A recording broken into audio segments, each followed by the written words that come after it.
You should get rid of the, because it was like the Facebook, but then they changed it to Facebook. We'll just call it podcast. All right, hello, welcome to the podcast.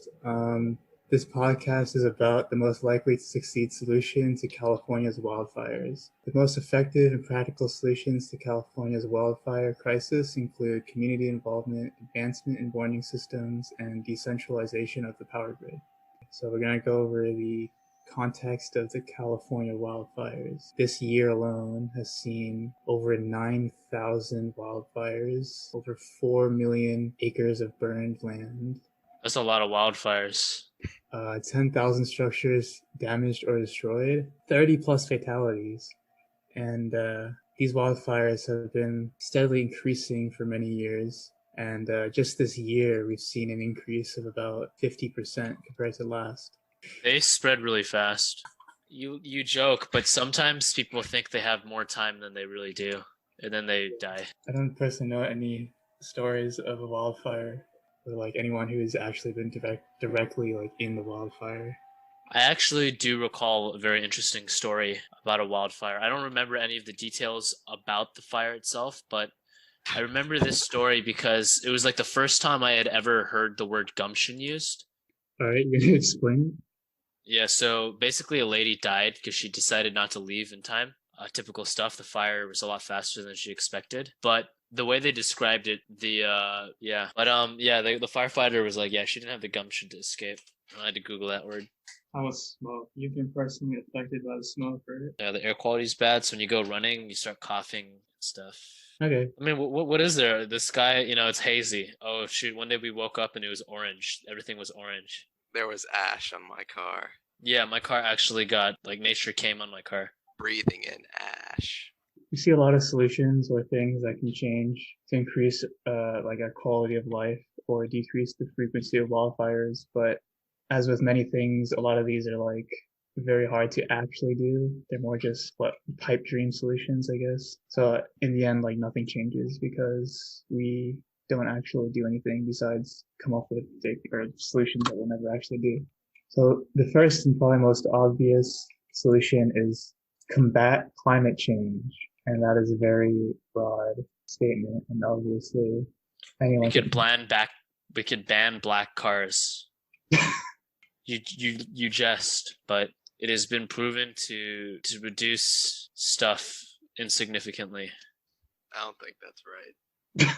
No, it has been proven to reduce stuff insignificantly. Yeah, so there's many ways to do that, but I don't think that's like actual solution because it's not like we can actually combat climate change as it is anymore. Ban black cars. Okay, logging reform. So do you think that we should increase our forest density or get rid of forests? Like, which would you think is a better solution? I'm not a huge fan of forests myself, so you can get rid of all of them. Okay. You ever see that picture of those Indian people that grow forests in like 30 years? Yeah. Yeah, they probably know what they're doing. Yeah, they just turn dirt into forests, and the animals come back. Yeah, okay. Well, I mean, that's the right idea. Apparently, increasing forest density reduces the speed of wildfire spread. Why don't they just dig big trenches? I guess you could do that. Bark of the tree is actually protective against fire. I don't believe you. Okay, Sean's right. And also, increased forest density. This is what we should do to the forests. Carbon sequestering. Sequestering. Personally, I'm a big fan of clean coal. Oh, you like clean coal? Yeah. What about king coal? See, we're gonna put filters on top of the exhaust, and it's gonna stop the carbon dioxide from leaving. That's genius. So we get to burn the coal and not cause climate change. That's pretty cool. Right, I like China's really huge air filters that they've made that have reduced smog in their cities. But I also don't really like the Uyghurs being enslaved and forced into re-education camps. Why do they act like we don't know? Yeah, I honestly free Hong Kong. How come when you show them the video of the Uyghur Muslims that they can't even see the video? Okay, so we went over increased forest density. The main takeaways are that the bark on trees are actually kind of fire resistant, and increased forest density means less airflow and longer burn times, and then also the carbon dioxide sequestering, which I should. So yeah, it's just okay. So that just means that it's stored in the tree. Okay, so for California currently we use, or at least the Bay Area or mid Central California, we use PG&E, and they have. Those guys suck. Why do they suck though? I think the main reason is My call's expired, worthless for them. the outdated infrastructure and the fact that we have to have giant centralized power grids that send power long distances, so we require a lot of power cables that stretch for miles and miles and miles. PGE share buyback. I wonder if PG&E did share buybacks. Yeah, PG&E keeps shutting off my power. Yeah, they keep shutting out. Their infrastructure is going to get destroyed, and they're going to start more fires if the winds pick up. Yeah. So PG&E paid dividends and bought their own stock rather than work on infrastructure to reduce the chance of fires. Do you think there's any chance that we'll ever not use PG&E? There are already alternative companies to PG&E on a small scale, but most are community run. That's a good thing, though. Right? Yeah, but when I say community run, I mean like insignificant size wise. They're good enough to run local communities and City? Like a municipal. yeah, but in comparison to PG&E, which runs like half the state, versus a community ran one that can only, power the county. Yeah. Plus PG&E is too big to fail. We could slowly transition away. Like we don't have to do like a giant restructuring immediately. If cities just slowly taper off PG&E. What are you, a communist? Was that communism? I don't know. You're a communist. Either way, the distributed network would have less. That'd probably be best for Californians. Distributed network has less risk involved because it's easier to maintain.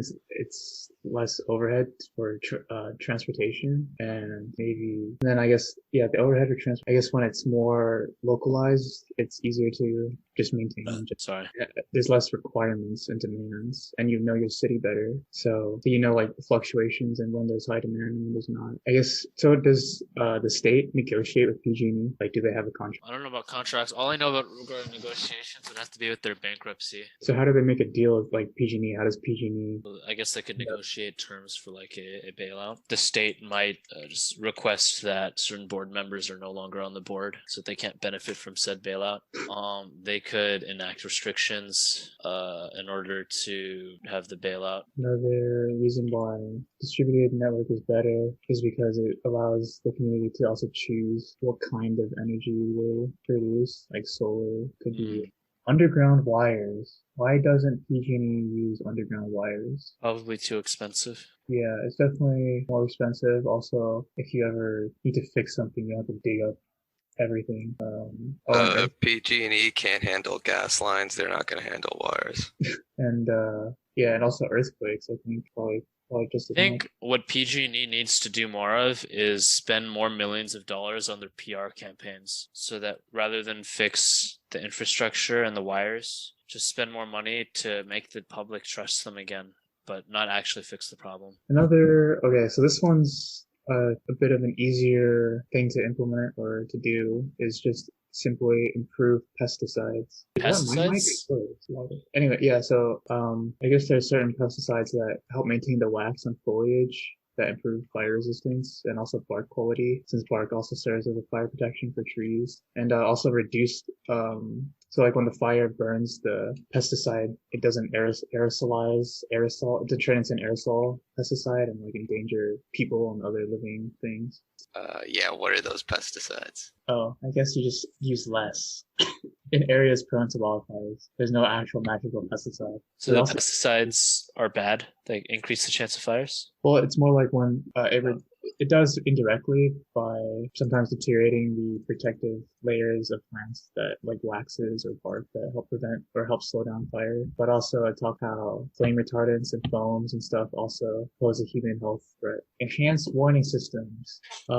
Basically right now, most of the time in a lot of places, these fire watch towers where someone is there, and if they see a fire, they call it in. I thought they didn't use fire watch towers anymore. They use what, satellites? Maybe. I always assume that the Firewatch towers are very old. Yeah, they are really old, and I think that's why they're transitioning. It's probably one of the easier, cheaper transitions to make on this list. I think they'll use satellite imaging to detect fires. But that seems, I don't know how fast they can do that, but I heard there are companies that are developing. Maxar. Yeah. Lockheed Maxar. So yeah, that should reduce And required to watch fires since it's all automated. It also reduces the maintenance since we don't have to think about fire towers anymore.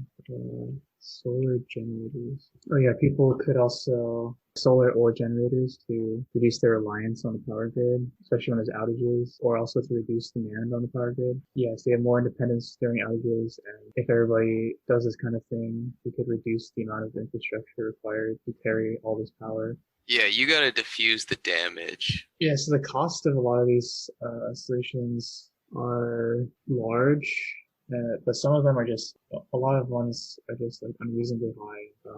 Another thing to take into account is the time frame. A lot of these solutions require many years to deploy, but a lot of them can be done slowly, like eased into it over time. Another one's incentives. I don't know how strong the financial incentives are to prevent wildfires, or at least incentives for the people that have the capability to reduce or prevent wildfires. So a lot of people's solutions are more altruistic than business practical and would require serious subsidies, at least to mitigate a lot of upfront costs. Distrust is another thing to think about. Like, why should a community continue to put faith in current power providers or our government after the events of these past few years? anyone who uses PG&E doesn't have a choice. It doesn't matter if they trust or not. Yeah, whether they trust or not, they don't have a choice. Well, you're lucky if you even have an alternative power provider, and they tend to be more expensive. Yeah, so probably a lot of people would support a more municipal power grid that was more closely tied to their city. You think people would be more willing to pay? Well, you think the price difference, once it's completely established, would still be a lot higher? I heard that, I've read in Nebraska and Alaska, it seems very comparable. Yeah, I mean, I think these would probably be great for those are very low density population states. Low density areas. So I'd imagine infrastructure costs significantly ramp up the higher population dense areas. It's probably good enough to mitigate but a lot of the spread that other companies. It'll cost more for a higher density place, but also have more money. Okay, and then also fatigue. People probably are disillusioned with change. They kind of, if it doesn't involve like a complete reform, they probably don't really care. Like, they're so sick of the way things are, or they're disillusioned on the other end and don't think that change could ever happen. And like Aaron said, just deal with it since they have no other choice. Okay, so now what can people do? What can people do now that doesn't rely on big corporations or anything, or people with a lot of money to enact these changes? Regarding reducing fires? Or just mitigate the externalities, the effects it has on the negative effects it has on people. So one is emphasize community wildfire protocols and community involvement. So that old lady who had the gumption not to leave. No, she lacked the gumption to leave. You gotta hire more firefighters. No, can't make me. Okay, then you just collect. Hiring more. Yeah, are there firefighter shortages in places? I think there are. Right? Yeah, in Australia. I mean, we literally just cut down one of our fire stations, didn't we? In Union City. But I thought it had like it was like an overlapping area of coverage. Yeah. Still. Yeah, but it's reducing a lot of response time. You're shutting down a fire station still. Yeah, I mean, that is something that could help, but that is not really a solution that like people that like you and me could do, unless I guess we signed up to become volunteer firefighters. And for just the community, I guess you would just have them be prepared for understand what to do when wildfires happen, since it's inevitable. Also, make them realize the severity and the speed of it so that they take it seriously when they are going. Yeah, no gumption. I will beat. Like, you don't even need complicated protocols or anything, like fire exits or anything. You just people need to leave when they're told to leave. And it's not hard to leave, you just drive away. But I guess people have to remember to bring like pets and kids and I don't know, other things. That order? Yeah, they're cats. And then their kids. Cats first, yeah. Another thing, this one's not so much for people that are directly in the area, but maybe directly in like wildfire areas, but maybe are constantly affected by outages. They could invest in a generator or a solar panel. I know my grandparents use a generator in the winters when there's like storms in New Jersey because they actually lose power for like entire months, and the generator is pretty much saves them. And then for solar power, how long does like a solar, like if you had a completely charged battery from a solar power in your house, how long does that last? Like storage, you can store like a day. Yeah, like a day's worth. Are you talking about power banks? Yeah, power banks. It depends on the milliwatt hour capacity, but I mean, like residential, it's like, yeah, 1 day's worth. yeah, full. I mean, it depends on how much power you're using too. So if you're running an AC, that's gonna cut down on how much time you have significantly. So that one's kind of iffy because during fires, the sky is kind of smoky. And I don't know how much sunlight you get then, but it's probably like on a cloudy day, it's still enough to. They tend to shut off power sometimes, right? During serious fires. And if you're on grid and you have solar panels, your solar panels will get shut off when the grid is turned off as well. Power lines are turned off. Oh, a lot of people don't know that. Safety for power line workers. But isn't that solar panel just local to your house? It's not connected. No, you're still on grid. I mean, you can choose to be off-grid solar, but that's a bad idea because most people's systems can't run their entire house. So if they shut off power for whatever reason during a fire and your solar panels are connected to the grid, that's feeding power back into the grid, and that's a potential safety hazard for line workers, which is why they shut off your panels too. If you're off-grid, then yeah, you'll have power no matter what, but you might not be able to have power at certain times of the day. Okay, so I guess for people listening, don't buy a solar panel, on-grid solar panel, in an attempt to mitigate power outages during wildfires. Okay, so long term is take steps towards municipal power like that in San Francisco, Nebraska, Alaska. You see that power grid and near the Dumbarton Bridge? Yeah. Yeah, I didn't know that was